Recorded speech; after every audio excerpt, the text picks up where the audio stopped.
Não se acomode. Isso não é uma resposta. É apenas uma pergunta rodando. Existe uma mentira reconfortante circulando por aí, a de que sofremos por falta de informação.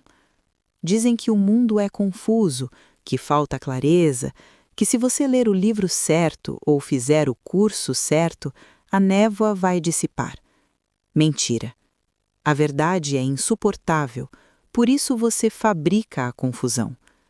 Existe em nós uma paixão desesperada por não saber.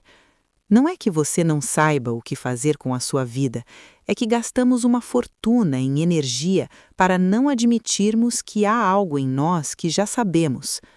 Não um mapa, não uma resposta pronta, mas um incômodo, um sussurro, um mal-estar que você prefere abafar com barulho.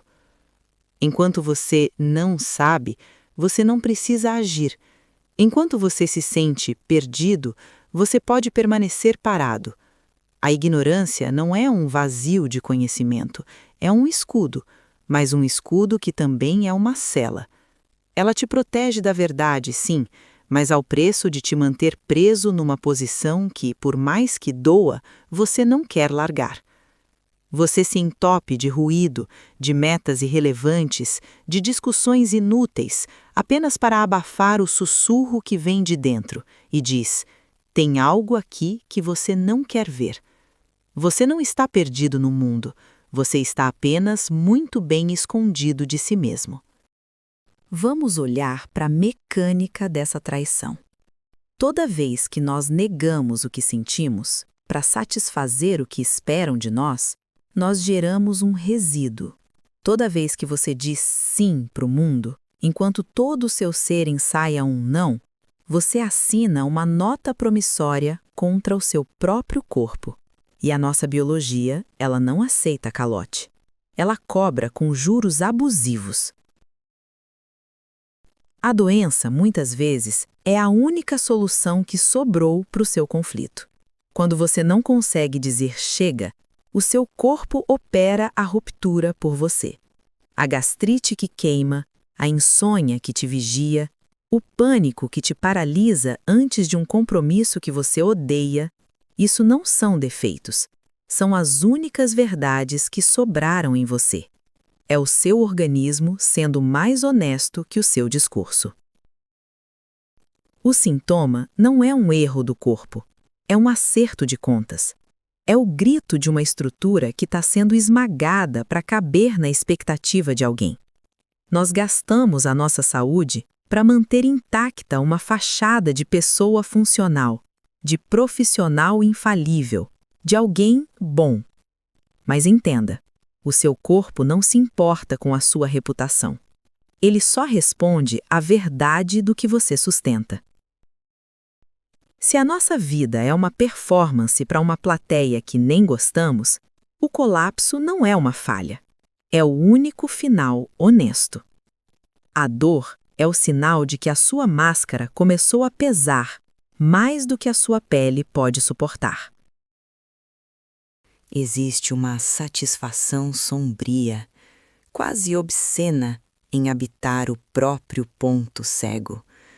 Podemos chamar de paixão pela ignorância, ou de o luxo da irresponsabilidade. O ignorante, e todos nós o somos em algum canto, vive no paraíso da impunidade psíquica. Ele não viu, ele não percebeu, ele estava distraído. Observe como a nossa distração é o nosso maior capital. É o que nos permite ferir os outros e a nós mesmos, enquanto mantemos as mãos limpas diante do espelho. Cultivamos a nossa cegueira como se fosse uma virtude. Chamamos a nossa negação de otimismo. Chamamos a nossa falta de limites de entrega. Chamamos o nosso medo de decidir de deixar a vida levar. Mas preste atenção no preço desse conforto. Para manter o ponto cego, amputamos a nossa própria inteligência. Tornamo-nos espectadores passivos da nossa própria tragédia. Você sentiu o cheiro do gás, sentiu a temperatura subir, viu as rachaduras no teto, mas escolheu, não conscientemente, mas nem por isso menos seu, fechar os olhos e dizer que era apenas um sonho. E há um prazer estranho na surpresa quando o teto desaba. A surpresa é o nosso gozo final. É o momento em que podemos chorar, sermos consolados e continuarmos sem ter que responder pelo incêndio. Preferimos o entulho no colo à consciência de que a chave da porta estava na nossa mão o tempo todo. O ponto cego não é uma falha da nossa visão, é a nossa posição, sustentada, reiterada, gozada, de não olhar para não termos que nos ver como autores do nosso próprio naufrágio. A ignorância não nos protege do desastre. Ela apenas nos priva da dignidade de enfrentá-lo com os olhos abertos. Nós acreditamos que, por estarmos aqui, por darmos nomes bonitos aos nossos problemas e por colecionarmos frases de impacto no celular, estamos finalmente nos aproximando da saída. Mas a verdade clínica é que estamos apenas construindo um labirinto mais caro. A explicação é o refúgio de quem prefere a segurança do conceito ao risco da carne. Usamos os conceitos, as teorias de internet e as epifanias de fim de semana como um escudo contra o que realmente sentimos. Enquanto explicamos por que sofremos, não precisamos sentir a dor do que perdemos. Enquanto rotulamos o nosso comportamento, nós o domesticamos. Transformamos o nosso grito em um verbete de dicionário. Nossa busca por respostas acaba sendo a nossa maior distração. Queremos saber o porquê apenas para não termos que decidir o para quê. O saber que não transforma o corpo é apenas ruído mental. É uma masturbação simbólica. Gozamos com a ideia de sermos alguém que se entende. Gostamos do status de sermos profundos.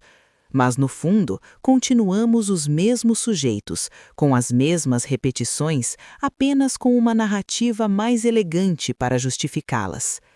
Nossa consciência não é uma ferramenta de mudança, é uma estética da paralisia. Decoramos nossa cela com pôsteres de liberdade, mas nunca sequer testamos a maçaneta. Porque o saber real, aquele que corta, não nos deixa com vontade de falar sobre ele.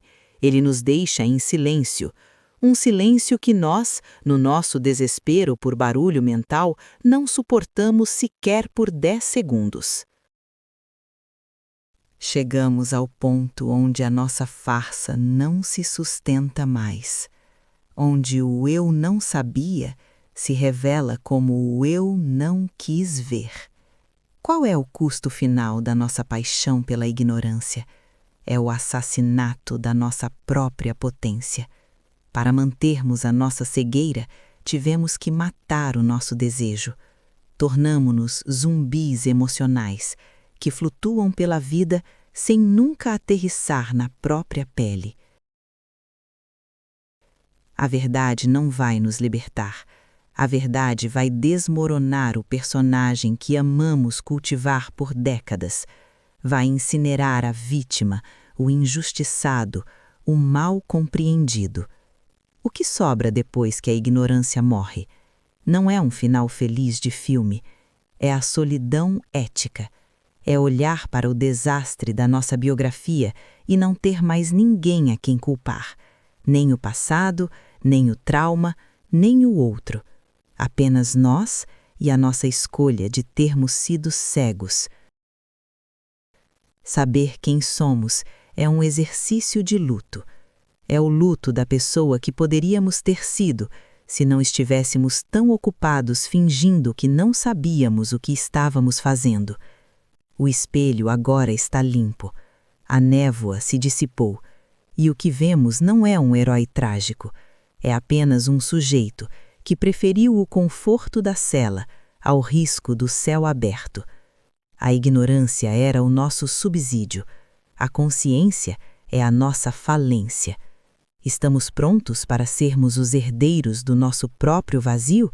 Ou vamos fechar este vídeo e buscar a próxima mentira que nos prometa a cura sem o corte? Isso não era sobre você. Era sobre o que em você insiste em não ouvir.